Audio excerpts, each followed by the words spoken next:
Liberia is on the right trajectory.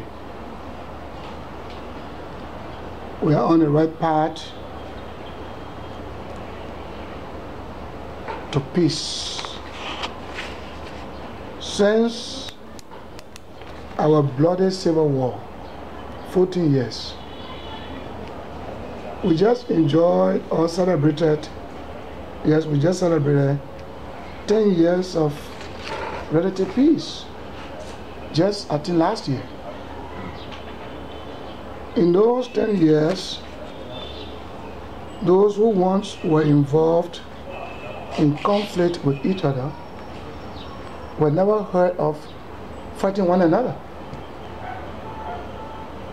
I never heard over the period of 10 years that a former general in one rebel group, now disbanded, was beaten Bushra Island, or was beaten in Nimba, or was beaten in Grand Jide because he wants to part in the war. No. Everyone has resolved to let bygone be bygone and move on with modern Liberia. So, typical example, the war originated between Grand Jide and Nimba. But today, if you get to Grand Jide, you find out that thousands of Libyans are there and they are doing businesses of different types. They've gone there to do businesses and they have intermarried once more. They born plenty of children. And on the other side, Grand Judeans are in Nimba doing businesses. They also have married Libyans, born a lot of children. And we all are together living in peaceful coexistence. So I think we are on the way to peace. But we need to, peace is not just living in harmony away from the past where we fought each other. Peace is not just the absence of machine guns or the absence of soldiers with guns roaming the street of Monrovia, harassing or intimidating people. But we got to go beyond that. Economically, the unemployment rate is still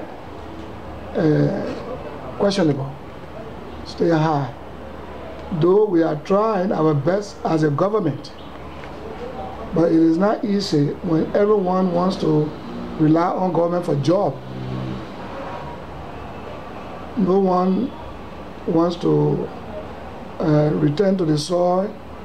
Like I was in Nigeria 14 years, I went to the market several times. I saw men selling tomatoes. Here you will say this tomato selling is for women.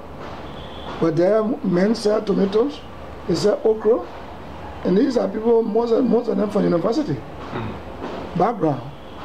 But when you look in the boot of the car, you say, when you see money, you say yes.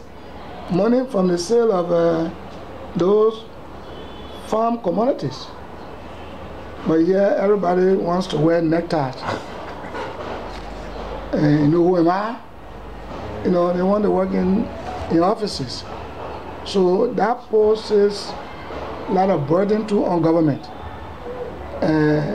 We are still to attract more private investors to come in to help provide jobs. We still got the problem of youth empowerment, without which there is no peace. Because when you don't empower the youth and they can't afford to make their livelihood, they go hungry, go to bed hungry. When their belly, inside the stomach, groaning with gas, you're not at peace. So, but nevertheless, I would just say that it's very easy to destroy things, but difficult to rebuild. So that's why all the time when I speak, I tell the people in Liberia, thank God for all of you for keeping the peace, living the peace, and living within the confines of our constitution, meaning the rule of law. We got armed robbery rate is going down now a little bit, though there are still some robbers moving around. No matter how rich a country will be, there will still be some poor people. Like in the great United States, Great Britain, other places, you got some slum areas. You got people living in poverty. So we are trying our best. The peace is the collective effort of everyone. To sustain it, we have to get involved in making our individual and collective contribution. Senator, you spoke about this.